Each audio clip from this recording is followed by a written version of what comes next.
예, 이번에는 지난번 이사 사업 이렇게 하면 성공합니다에 이어서 이번에는 이사 사업 이렇게 하면 열심히 노력해도 실패합니다에 대해서 좀 설명드릴까 합니다. 먼저 내 경력이 얼마인데 또 이사 서비스 품질 그 소리냐? 내가 전문가고 나는 내 방식대로 한다라는 내용입니다.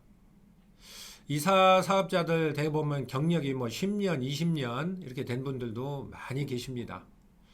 그러다 보면 각자의 사업자마다 경험과 좀 고집이 생길 수가 있고요. 늘 하던 업무다 보니까 늘 하던 자기 기준에 맞춰서 할 수가 있습니다.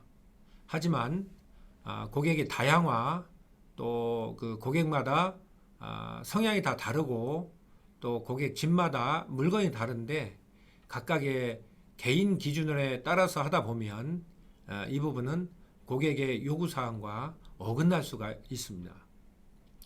두 번째, 학습보다는 일이 먼저라는 생각입니다. 이사 우리 작업하신 분들 특성이 잘 뭔가 새롭게 학습하고 공부하는 걸 잘 좋아하지가 않습니다.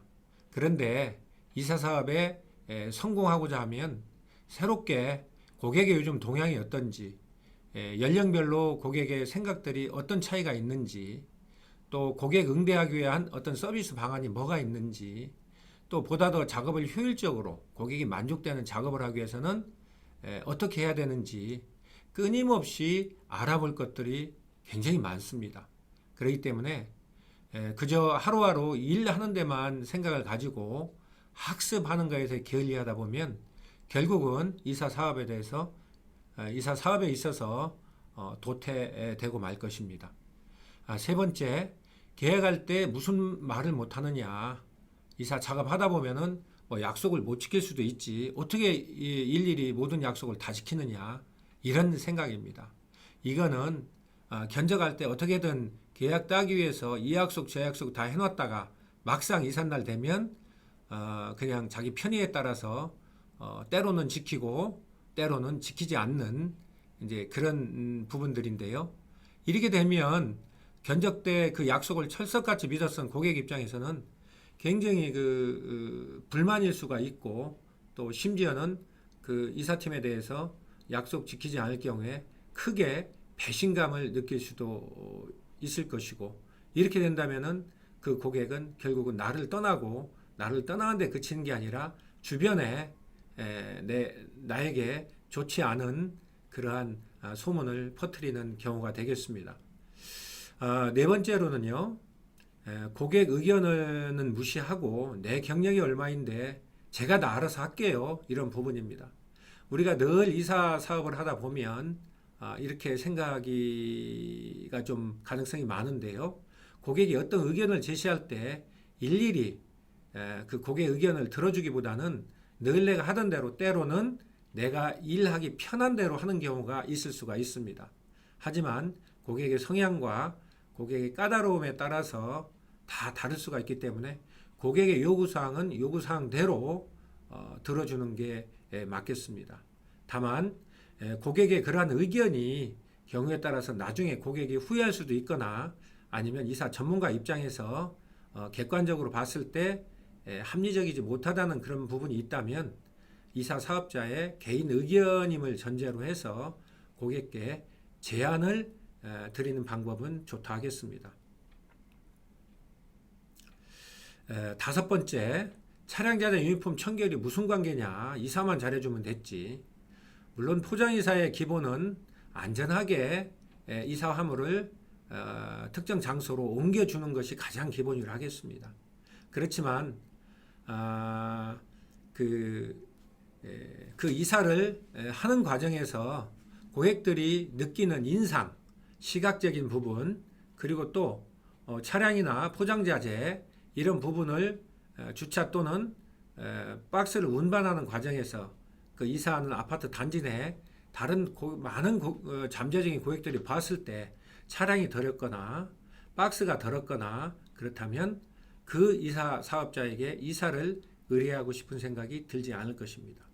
그리고 박스가 지저분하다면 그 지저분한 박스에 고객의 소중한 물건들이 담긴다는 걸 생각할 때 고객은 더 이상 그 이사 사업자에게 이사 의뢰를 하지 않을 것입니다. 여섯 번째, AS는 고객이 말할 때까지는 모른 척하고 말하더라도 차일피일 미루는 이런 사업자입니다. AS는 발생했을 때 고객에게 이야기하지 않으면 나중에라도 고객이 물건을 사용할 때 AS가 발생된 걸 알았을 때 이사팀에 대한 심한 불신감 내지는 배신감을 느낄 수가 있고, 또 어떤 AS가 발생해서 얘기를 했는데 전화를 잘 받지 않는다든가 문자에 대한 신속한 답이 없다든가 또는 차일피일 미룬다든가 이렇게 되는 것들은 고객을 작은 삽으로 막을 것을 호미로도 못 막는 그런 사태를 초래하게 됩니다. 고객들은 AS가 발생했다는 자체보다는 그 발생한 AS에 대해서 이사 사업자가 얼마나 신속하고 친절하게 대처를 하느냐 또는 못하느냐, 여기에 따라서 만족할 수도 있고 화가 날 수도 있는 겁니다. 따라서 AS는 발생할 수 있지만 얼마만큼 성의를 가지고 신뢰감 있게 처리를 하느냐, 이게 성공하는 사업자, 실패하는 사업자를 가르는 분기가 되겠습니다. 그다음 일곱 번째, 매일 하는 이사 거기서 거기지 뭘 고객에 일일이 확인하고 설명하느냐, 이런 사업자 유형입니다. 이사 작업 전에 반드시 견적돼 있었던 사전에 있었던 특약사항, 약속사항을 재확인하지 않고 그냥 늘 하듯이 어제 했듯이 내일 할 듯이 그 고객에 대해서 똑같이 작업을 수행한다면 그 고객이 특별히 요구했던 사항, 특별히 당부했던 또 특약사항 이런 내용들에 대한 관심이 없어지고 자칫 잘못하면은 그런 부분들을 까먹거나 하지 않아서 큰 실수를 할 수가 있습니다. 따라서 견적 때 얘기 나눴던 사항에 대해서 반드시 사전에 전 팀원 인사 이후에 고객에게 확인하고 설명해서 차질이 없도록 해야 되겠습니다. 여덟 번째는 포장은 대충대충, 마무리는 흐지부지. 포장을 대충 하게 되면은 운반 과정에서 파손이 발생할 여지가 크고, 마무리를 흐지부지 하게 되면 나중에 고객 입장에서 일을 하다 말고 갔다, 대충 하고 갔다, 이런 평가가 나올 수가 있습니다. 그래서 포장을 대충대충 하고 마무리 흐지부지 하는 것은 어떻게든 그날 이사를 그냥 해치우고 때우고 빨리 가려는 그런 생각이 나온 것이고, 결국은 고객 불만으로 이어져서 이사 사업 성공에는 거리가 멀어진다, 이렇게 말씀드릴 수가 있겠습니다. 아홉 번째, 나는 잘 하려고 하는데 작업자 통솔이 어려워서. 물론 이사 작업하는 분들 현장에서 관리하는데 어려움은 있습니다. 사업자마다 생각이 다르고 그 작업자마다 생각이 다르고 또 작업자들마다 여러 가지 처한 여건이 다르기 때문에 팀장이 일사불란하게 어떤 서비스 기준에 맞게 통솔하고 고객 만족을 하는데 어려움이 있을 수가 있습니다.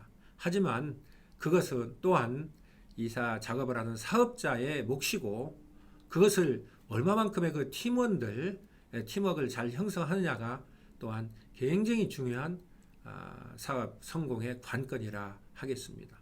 왜냐하면은 이사 사업을 성공하게 해주냐 못하냐 하는 것은 바로 그 팀원들의 손끝과 말 한마디 한마디에서 나오기 때문입니다.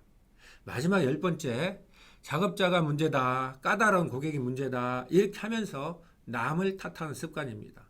고객을 욕하고 작업자를 욕하고 환경을 욕하고 분위기를 탓한다면 결국은 성공하지 못하는 다른 사업자들과 다를 게 없습니다. 성공하는 사업자라면 적어도 어떤 문제가 있을 때 원인이 어디에 있지? 내가 그걸 해결하는 방법이 뭐지? 나한테 원인은 없는가? 끊임없이 찾고 개선하기 위해서 노력한다면 나중에는 문제를 최소화하고 또 까다로운 고객을 하더라도 만족시킬 수 있는 그러한 성공하는 사업자가 될 것입니다. 오늘은 이사 사업 이렇게 하면 열심히 노력해도 실패합니다라는 주제로 간단하게 말씀을 드렸습니다. 가장 중요한 것은 내가 늘 하던 대로 어떤 내 경험과 내 기준대로만 하다 보면 고객의 기준을 맞출 수가 없다. 이런 부분입니다. 그래서 오늘 몇 가지 말씀드린 이렇게 하면 실패합니다라는 유형에 내가 혹시 속하는 것은 없는지 살펴보고 개선한다면 실패를 성공으로 바꿀 수 있는 사업자가 되리라고 봅니다. 감사합니다.